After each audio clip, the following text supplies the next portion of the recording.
El aplauso por la toma de posesión de mi hermana aún resonaba cuando su voz lo cortó de golpe. Estás despedida. La seguridad te acompañará a la salida. Ni siquiera había levantado mi copa para el brindis. El salón se quedó helado. Las sillas a medio girar, las luces temblando sobre la cristalería. 200 pares de ojos cayendo sobre mí como un foco que nunca pedí. Nadie intervino. Ni mis padres. Ni mi hermano. No supliqué. No discutí. Me quité la placa de invitada, la dejé junto a la copa de champán intacta y caminé hacia las puertas mientras el silencio se cerraba a mis espaldas. Pensaron que la humillación terminaba ahí. No fue así. Solo era el primer minuto de la cuenta atrás. Tenía 19 años la primera vez que entendí cómo se movía el poder en mi familia, en silencio, con despreocupación, siempre a favor de otro. El almacén desde donde trabajábamos entonces estaba en las afueras de Madrid, un rectángulo frío de hormigón y estanterías metálicas. Los fluorescentes zumbaban encima, parpadeando lo justo para molestar en los ojos. Mi padre estaba junto a una mesa plegable, tendiéndome un contrato que prometía un sueldo que ninguno de mis amigos podía soñar. Cógelo, dijo, ya girándose hacia una pila de albaranes. Mi hermana Vanessa estaba detrás de él, haciendo girar las llaves nuevas de la oficina como si se las hubiera ganado. Tenía 21 años, era ruidosa, fotogénica, siempre la que invitaban a posar para las fotos con los inversores. Miré la cifra del sueldo y luego los márgenes donde alguien había dejado huellas de tinta de impresora. Quiero participación en la empresa en su lugar, dije. Papá no levantó la vista. Coge el sueldo, Cheryl. Es estable. Pero la estabilidad nunca me había impresionado. La propiedad sí. Deslicé por la mesa el acuerdo de media página que había redactado yo. El papel parecía ridículamente fino comparado con el contrato brillante que él tenía en la mano.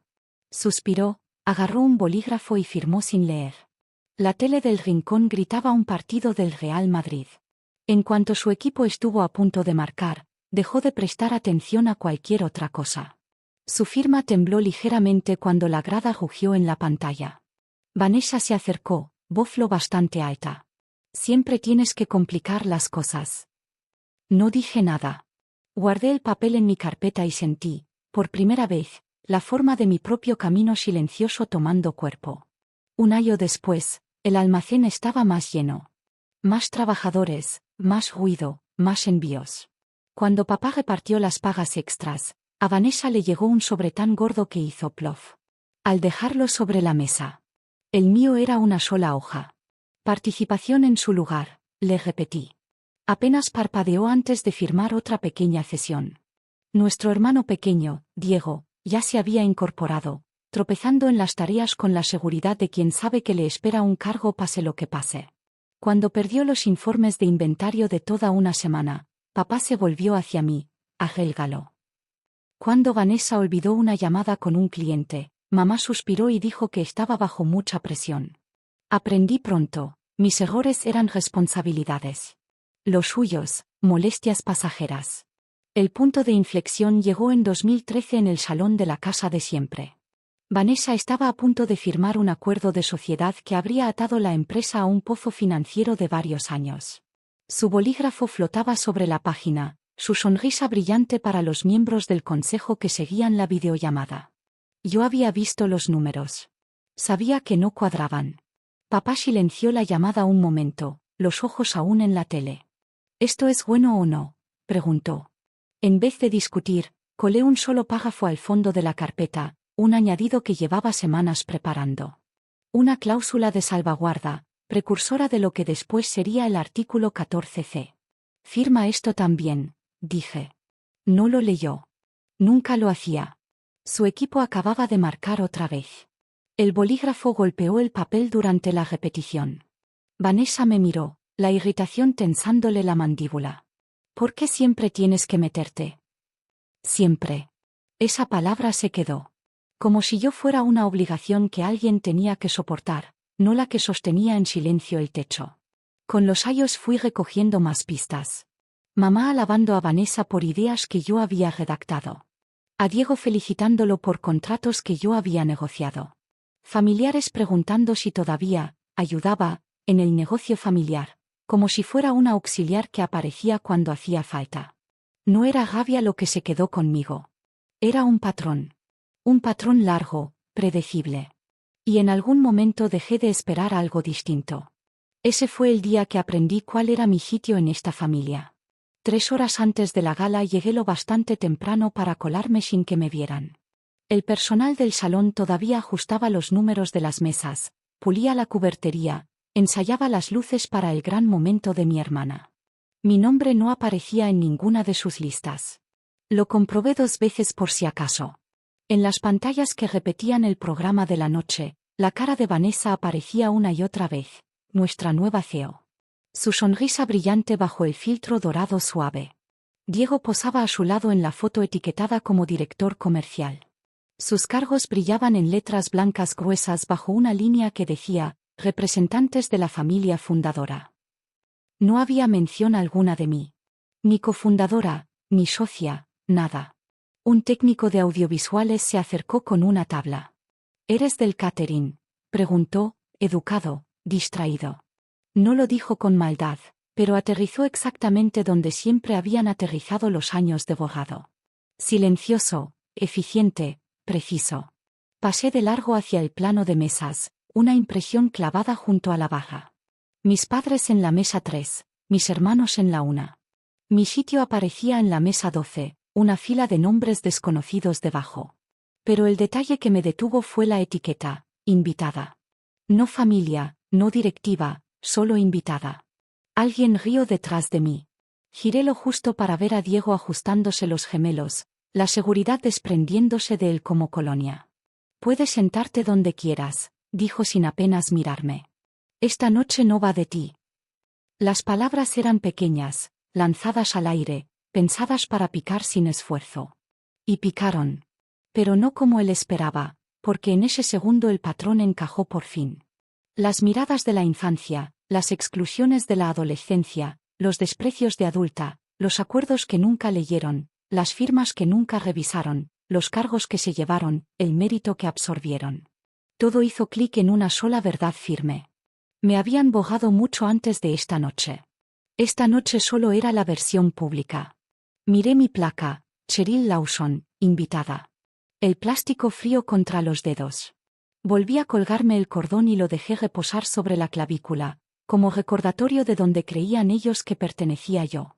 Diego esperó una reacción, un ceño, una protesta, tal vez una broma, pero solo exhalé por la nariz, lento y controlado. Así que simplemente sonreí. En cuanto las puertas del salón se cerraron a mis espaldas, el ruido desapareció como si alguien hubiera bajado un cristal entre la fiesta y yo. Fuera, el aire de Madrid traía las primeras gotas de lluvia, fresco, metálico, constante. No miré atrás. El eco de los aplausos, el brillo de las lámparas, la imagen de mi hermana alzando su copa de champán, todo se disolvió mientras mis tacones golpeaban el asfalto en un ritmo limpio e ininterrumpido. Llegué a mi coche, el Audi Q7 negro esperando bajo las luces del porche. El motor arrancó con un zumbido suave, mucho más firme que el pulso en mi cuello. Un momento me quedé quieta, manos en el volante, dejando que el silencio se asentara. No pena, no rabia, solo claridad, afilada y definitiva. 3 horas. Eso era todo lo que necesitaba. El trayecto a casa atravesó tramos largos de autovía, zonas de asfalto mojado que reflejaban las farolas como cristal roto. Mantuve la radio apagada. No necesitaba oír nada salvo el suave clic del intermitente marcando cada decisión. Al entrar en el garaje, el sensor encendió la luz, derramando un cono blanco sobre el banco de trabajo y el portátil que llevaba cargando desde el amanecer. No entré en casa. No me cambié. No me senté. Puse el portátil sobre el capó del coche y lo abrí con la misma calma que había usado al dejar mi placa junto al champán. La pantalla se despertó al instante. Mi cara desbloqueó todas las carpetas. Todo estaba ya colocado exactamente donde debía, preparado mucho antes de que ellos imaginaran que algún día podrían temerme, o más exactamente, temer el sistema que habían ignorado. Abrí la carpeta, continuidad. Dentro había documentos de 16 años, cesiones de participaciones, acuerdos, correos archivados, actas de consejos a los que nadie más asistió, contratos firmados sin leer, cláusulas aceptadas en los anuncios. Un mapa de consecuencias creado no por venganza sino por costumbre, por necesidad. Porque alguien tenía que proteger la base mientras ellos perseguían los focos. Inicié la secuencia: teclear, adjuntar, archivar, enviar. Primero salió el correo cifrado masivo, todos los consejeros, incluida la señora Cole y el señor Rivera, que siempre prestaban atención cuando los números no cuadraban. Luego el señor Bittman, el presidente que leía más rápido que nadie que yo hubiera conocido. Y por último el señor Grant, el abogado que nunca subestimaba un documento silencioso. Después abrí la solicitud de mensajería.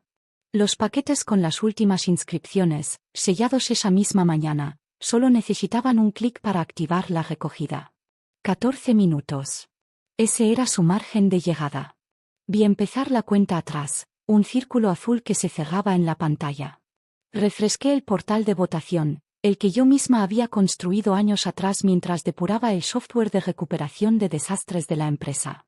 Interfaz limpia, colores mínimos, imposible de manipular. Los números de arriba, mi porcentaje total, seguían donde siempre, callados, sin publicidad, intactos. La segunda hora pasó sin ceremonia. Trabajé con constancia, cada gesto deliberado, comprobando fechas, verificando firmas, confirmando que la cláusula que añadí después de que Vanessa casi firmara aquel acuerdo desastroso seguía archivada en su sitio.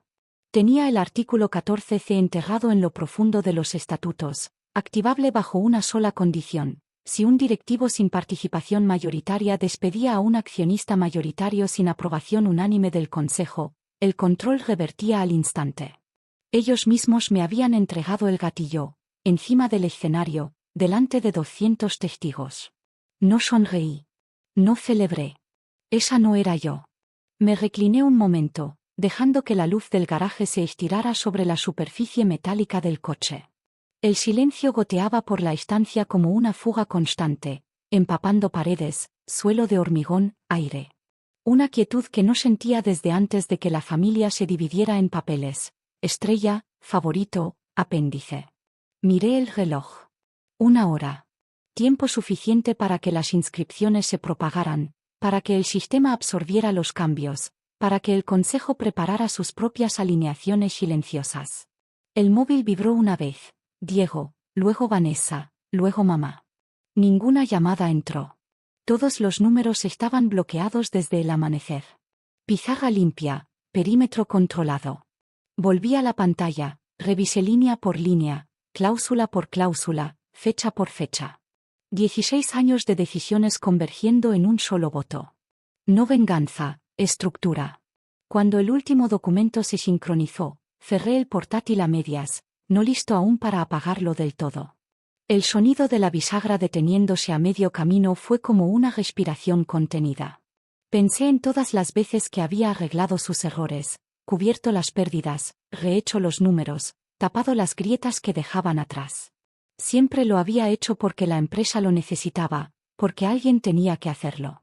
Pero esta noche, sola en un garaje iluminado por una sola lámpara, la verdad reposó con un peso que no aplastaba, aclaraba. Esta vez no arreglaría lo que habían roto. Dejé que el portátil se cerrara con un clic. El sonido resonó suavemente en el hormigón, definitivo y sereno, una línea trazada con precisión en vez de con rabia. La cuenta atrás siguió sin que yo tuviera que mirarla. 3 horas después, la gala todavía brillaba como si nada hubiera cambiado bajo la superficie. La música se afinaba en el aire, de esa que llena espacio sin decir nada. Los invitados equilibraban platos de postre, reían por bromas pequeñas, ajenos a que una estructura ya temblaba bajo sus pies. Entré por la puerta principal justo cuando la seguridad empezaba a reposicionar. Su postura cambió. Primero sutil, profesional, instruida. Un vigilante cerró la salida oeste. Otro selló el pasillo de servicio. Sin urgencia, sin teatro, solo procedimiento. En la mesa 1, mi hermana se detuvo a mitad de una risa. El móvil de Diego vibró en su mano, luego los de los primeros consejeros. El señor Whitman se levantó de su sitio al frente del salón. Su expresión no cambió, pero sus ojos sí. Un cambio brusco de enfoque, el que hace alguien cuando la información se ordena en claridad. Se ajustó el puño de la camisa y asintió una vez a seguridad. Cerraron el resto de puertas. Nadie podía salir. Empezaron los murmullos, suaves, cayendo como lluvia antes de tormenta. Una mujer de la mesa 6 miró su móvil, entornó los ojos y se lo pasó a su marido. Alguien susurró, «Esto es real». Otro, «¿Por qué ahora?». Las luces bajaron un nivel, un fundido suave orquestado por el equipo técnico, activado por el programa que yo había creado años atrás. El proyector cobró vida y la pantalla de 18 metros detrás del escenario se iluminó con un solo título, Junta Extraordinaria de Accionistas. Artículo 14C activado. A Vanessa se le cortó la respiración, lo bastante audible para que los invitados más cercanos giraran la cabeza. Buscó por el salón a alguien que desmintiera lo que veía. Papá, mamá, Diego, cualquiera. Pero todos miraban sus pantallas, móviles encendidos con las inscripciones selladas esa misma mañana. Caminé por el pasillo central, la moqueta absorbiendo cada paso. Sin séquito, sin dramatismo, solo silencio abriéndose a mi alrededor. En el atril dejé el portátil y lo abrí. El portal de votación se expandió por la pantalla gigante detrás de mí, su interfaz blanca dura contra la iluminación dorada atenuada. Buenas noches, dije, voz nivelada. El micrófono lo llevó limpio. Conforme al artículo 14C, el control revierte al accionista mayoritario. Se ha presentado una moción. El señor Whitman se colocó a mi lado, manos entrelazadas. Moción para revocar los nombramientos de Vanessa Lawson como consejera delegada y de Diego Lawson como director comercial. ¿Algún apoyo? Sí. Apoyo. Apoyo. Reacción en cadena. La señora Cole. El señor Rivera. Otros 3. Voces firmes. Sin vacilación. Ayos de números habían ganado su confianza mucho antes de esta noche. Se abrió la votación. Verde para sí, rojo para no. El primer porcentaje apareció al instante, 58%. Luego 61%, 65%, 67%. Los invitados se inclinaron, viendo cómo se deshacía la historia en incrementos digitales. Cada clic de cada accionista resonó en la sala sin hacer ruido.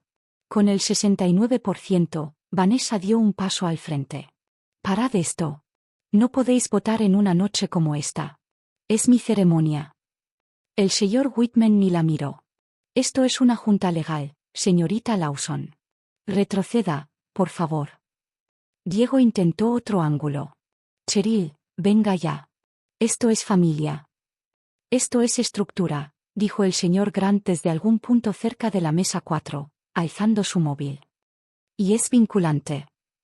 El número subió una vez más, 71%. La barra se volvió verde sólida en toda la pantalla. Un silencio se extendió como una ola lenta. Alguien dejó caer una cucharilla. Una copa de champán se inclinó pero no cayó. El cuarteto de cuerdas se detuvo a mitad de nota, los arcos suspendidos en el aire. El señor Whitman habló primero. «Moción aprobada, con efecto inmediato». Vanessa miró la pantalla como si pudiera obligar a los píxeles a reordenarse. Esto es un error.